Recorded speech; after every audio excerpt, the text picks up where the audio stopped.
y Blue, vigilado Supersalud. Interactúe con nosotros a través de Twitter con el numeral Sala de Prensa Blue. Estamos de nuevo con ustedes aquí en Sala de Prensa Blue. ¿Cómo ha llovido, no? El aguacero del viernes en Bogotá. Uy, fue impresionante. Las emergencias. En el norte de Bogotá fue impresionante, Juan Roberto. En el norte, en el occidente, en el oriente. Lo que pasó en El Dorado, llovía más dentro del Dorado que afuera. No, y todos los vuelos retrasados, toda la situación compleja por la calle 26, un caos total. Sí, y realmente aquí hay que pensar que estamos frente a una situación, Catalina, muy compleja, y es que va a seguir lloviendo de aquí por lo menos hasta más allá de la tercera semana de diciembre. Y a eso súmele el panorama de obras que hay en la capital del país, ¿no? Hay bastantes obras y eso dificulta aún más el tráfico. Ay, Bogotá, pero bueno, no solamente en Bogotá, nos reportan que llueve muy duro, en Cali han caído unos aguaceros duros, en Medellín, incluso en Santander, en Barranquilla, en la costa Caribe, en Boyacá. Es decir, si usted está saliendo en carretera o está dentro de la ciudad, tenga cuidado. Hubo trancones infames ayer sábado también por cuenta de los aguaceros en las principales vías. Salga con tiempo. Bueno, y hablemos de los aguaceros, pasemos a hablar de las tormentas políticas. ¿No? Pues yo no sé si tormentas, porque es decir, esta semana que ha pasado en política, siempre con nuestro invitado, nuestro compañero, don Gabriel Cifuentes, analista de Noticias Caracol, y aquí de Sala de Prensa Blue. Don Gabriel, ¿cómo le va? Pues siempre hablamos de grandes movidas, pero es que pues yo no quiero sonar despectivo, pero se bajaron esta semana dos muy queridos, muy pilos. No les fue mal en sus alcaldías, pero pues que marcaran así las encuestas, no sé, que son el ex gobernador del Meta, Juan Guillermo Zuluaga, y el exalcalde de Bucaramanga, Juan Carlos Cárdenas, en lo que llamaban la fuerza de las regiones. Yo creo que no marcaban de a mucho. Sí, no, y ya queda como tal Aníbal Gaviria ahí perfilándose un poco más para esa candidatura. Don Gabriel, ¿cómo va? ¿Cómo ve estas movidas de esta semana en la política? Juan Roberto, Catalina, feliz domingo. Y no solo llueve en el país, sino también en la política. Sí. Van lloviendo candidatos, van cayendo candidaturas, y efectivamente lo que ha pasado era previsible. Juan Roberto, Catalina, me atrevería a decir que va a seguir pasando de aquí al 8 de diciembre, porque aquí hay un factor importante, y es que entra a jugar el calendario electoral, que señala, para que la audiencia lo sepa, que la primera semana de diciembre se cierran la inscripción de listas al Congreso. Así que todos los candidatos que pretendan aspirar al Congreso y que no vean que están marcando lo suficiente, se tienen que bajar necesariamente del bus. Y otro factor que creo que va a jugar de manera determinante, Juan Roberto y Catalina, es cuando se comienzan a conocer más encuestas. Hasta ahora hemos estado un poco oscuras, y a pesar de que uno tiene una intuición de cómo se está moviendo el panorama político, ya se comienza a confirmar lo que se sabe, y es que de una lista de 100 precandidatos o más, obviamente hay muchos, la gran mayoría, que no tienen opciones de irse por el tiquete presidencial, así que comienzan a tomar decisiones como la que vimos esta semana que acaba de terminar. Sí, Gabriel, yo sí quiero preguntarle a propósito de este tema de las dos encuestas de la derecha y de las propuestas que hace Abelardo de la Espriella y Juan Carlos Pinzón, que plantean hacer una consulta en enero. Fue la propuesta de Pinzón esta semana, sí, señor, ¿no? Juan Carlos Pinzón. Yo sí quiero preguntarle por alguien que también ha venido sonando, no se ha definido, Germán Vargas Lleras. Si entra Germán Vargas Lleras al tablero político, ¿se reconfigura ese tablero de la centroderecha? No le veo. ¿Usted le ve, Gabriel? Yo entiendo que no. Lo que pasa, Cata y Juan Roberto, es que Germán Vargas Lleras, sin lugar a dudas, representa muchas de las cosas que hoy en día la opinión está reclamando, y es, pues primero, una figura antipetrista, si se quiere, así esos términos no son adecuados, pero la realidad política sí lo indica. Alguien con experiencia, y también alguien que tenga la capacidad de articular con los políticos y los partidos políticos. Sin embargo, la situación de salud...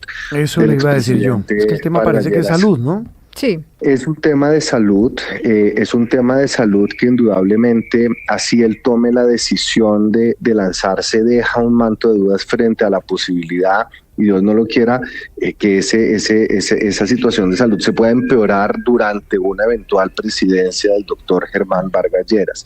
Pero quitando el factor de la salud, que sin lugar a dudas es determinante y que puede ser objeto de fuertes discusiones en el marco de la campaña, no parecería tampoco que la figura del expresidente hoy estuviera punteando en las encuestas. Es decir, existe, es un factor importante, seguramente va a jugar un rol trascendental, pero si uno viera en las pocas encuestas y en los pocos sondeos que se conocen que estuviera a 30 puntos, 40 puntos, es decir, que su candidatura efectivamente pudiera arrasar y recoger la centroderecha, las consideraciones serían distintas. Hoy marca porque es un personaje conocido, pero no está arrasando en las pocas encuestas que se conocen. Pero mire una cosa, Gabriel, estamos hablando, tal vez la encuesta que se conoció esta semana fue la del Centro Nacional de Consultoría, si le entiendo, a la que usted hacía mención.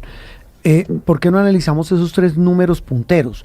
Iván Cepeda, si mal no recuerdo, marcó un 20% de intención de voto. ¿Usted cómo lee ese resultado? Punteando.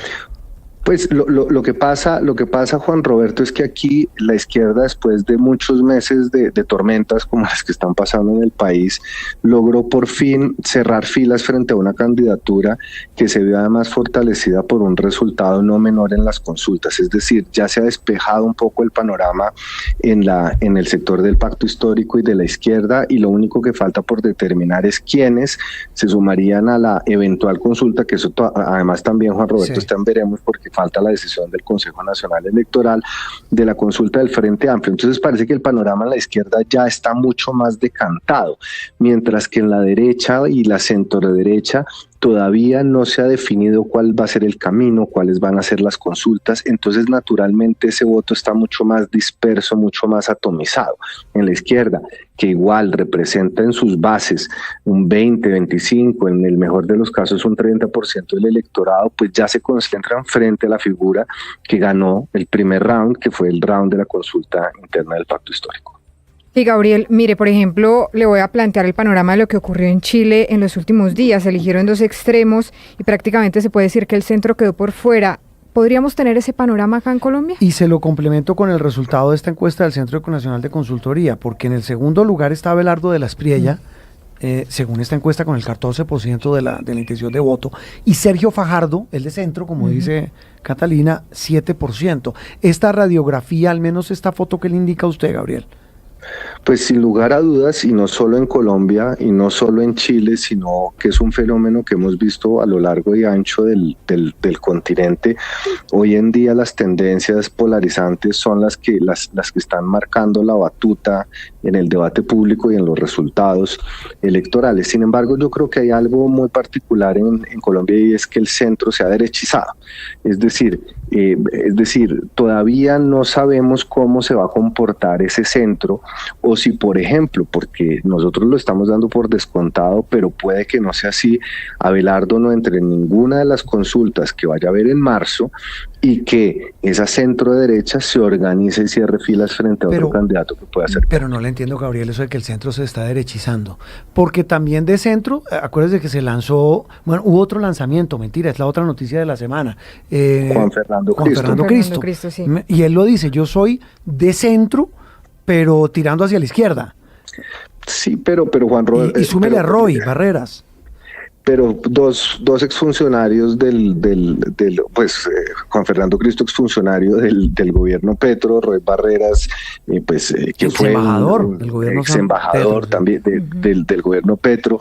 Digamos que en el imaginario colectivo hay sectores más moderados de izquierda que se pueden autodenominar centro, pero el centro tradicional, es decir, donde está, por ejemplo, Sergio Fajardo, Claudia López, Alejandro Gaviria, Mauricio Cárdenas, Oviedo, David Luna, ese centro, digamos, ese clásico centro que además ha marcado distancia con el gobierno, indudablemente hoy asume también una bandera de oposición. Entonces aquí ese grueso del centro moderado, pero de la centro derecha, no se sabe cómo se va a comportar, Gabriel, todavía. Mire, estamos aquí con Catalina haciendo cuentas. Repito, la encuesta que se conoció esta semana, estamos viendo estos números, los tres primeros. Entonces, si llegasen a pasar, basado en este resultado, pasarían a segunda vuelta Iván Cepeda y Abelardo de la Espriella. Los votos del centro, ¿a dónde se van? ¿O cómo logran cada uno de estos dos, que representan los extremos, el uno de izquierda y el otro de derecha, atraer a la gente que dice que no es de esos extremos? Es indescifrable, Juan Roberto, y yo siempre le he dicho que en política una semana es largo plazo, pero todavía estamos en esa fase de las pujas internas y del posicionamiento de los candidatos. Es decir, este es el momento de los radicalismos en el discurso.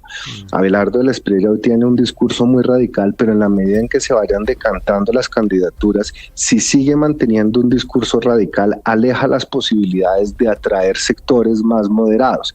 Entonces, todavía hace falta que se decanten y que se depure esa lista, y un hecho fundamental, Juan Roberto, todavía no hay claridad frente a cuáles van a ser las consultas de marzo, porque ahí uno sí va a poder, digamos, pintar ese rompecabezas ideológico, cómo va a quedar planteado para las elecciones presidenciales. Eso quiero preguntarle, Gabriel, y es ya con este panorama, por ejemplo, con este tema de la encuesta presidencial del Centro Nacional de Consultoría, ¿empezaría a perder color la consulta del Frente Amplio?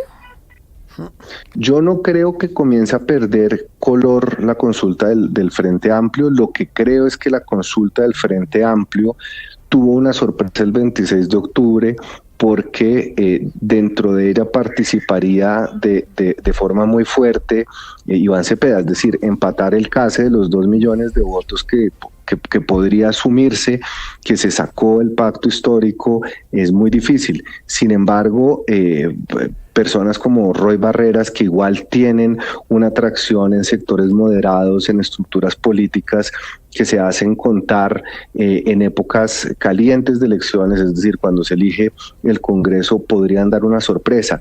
Pero yo creo que las preguntas no están tanto puestas en el Frente Amplio, sino en las demás consultas. El expresidente Uribe y el expresidente César Gaviria dijeron: deberíamos tener una consulta que vaya desde Fajardo hasta Abelardo de la Espriella. Pero no se sabe. Eso es una equivocación. Pero además no se sabe, no hay certeza.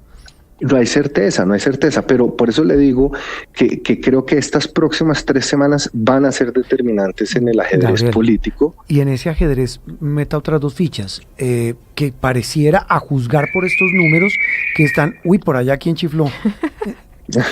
Es un pequeño político dictador de 3 años. Pues dígale de político que no haga campaña mientras estemos al aire. No, mentira. Déjelo que chifle, le pone la alegría a este tema. Venga, Gabo, 2 fichas claves ahí para terminar. Claudia López y Vicky Dávila, que a juzgar por los números están desinfladas, pero en política nada se sabe. En política nada se sabe, pero las tendencias son mortales, digamos, en términos políticos. Sí. Claudia López asumió una estrategia que sobre el papel podría parecer atractiva, que es ni petrista ni uribista, y entonces casó peleas con los 2 supuestos extremos, pero pues eso le restó la capacidad o la flexibilidad necesaria para atraer votos de izquierda y de derecha, que ya están mucho más decantados por candidatos que asumen posiciones. Y Vicky Dávila, creo que la tragedia de Vicky Dávila fue haber sido desplazada completamente en discurso y en posicionamiento por Abelardo de la Espriella, que sin lugar a dudas ha sido la sorpresa de estas últimas semanas, no solo en las encuestas, sino también en lo que uno oye en la calle, las opiniones en de la regiones. Gente. Es decir, Abelardo de la Espriella y Vicky Dávila están jugando a ser los outsiders, a ser los herederos del uribismo, a ser los de mano fuerte, los antipetristas consumados, pero no puede haber 2 figuras similares en un mismo número limitado de votos. Entonces, en ese sentido, Vicky Dávila, que creció muy rápido, y en política los tiempos son fundamentales. La campaña de Vicky Dávila comenzó muy prematuramente porque se tenía que hacer conocer, porque tenía que allanar el camino, pero también sufrió un desgaste muy grande. Y hoy todo eso lo ha venido a capitalizar Abelardo de la Espriella, que seguramente se está robando toda la audiencia que hace unos meses estaba con Vicky Dávila. Esa es una buena reflexión. Lo dejamos con su revolucionario del pito allá. Muchas gracias y feliz. Él sabe que es domingo. Él sabe que es domingo. Él tiene sabe derecho que es domingo, y tiene a aprovechar a su papá. Los únicos aburridos que hablamos de política un domingo somos nosotros 3. Un abrazo, Gabo. Chao. Nos vemos mañana a primera hora en las movidas políticas en Primera Emisión de Noticias Sí, Caracol. señor. Nos vemos. Gabriel Cifuentes, aquí en Sala de Prensa Blue. Esto es Sala de Prensa Blue.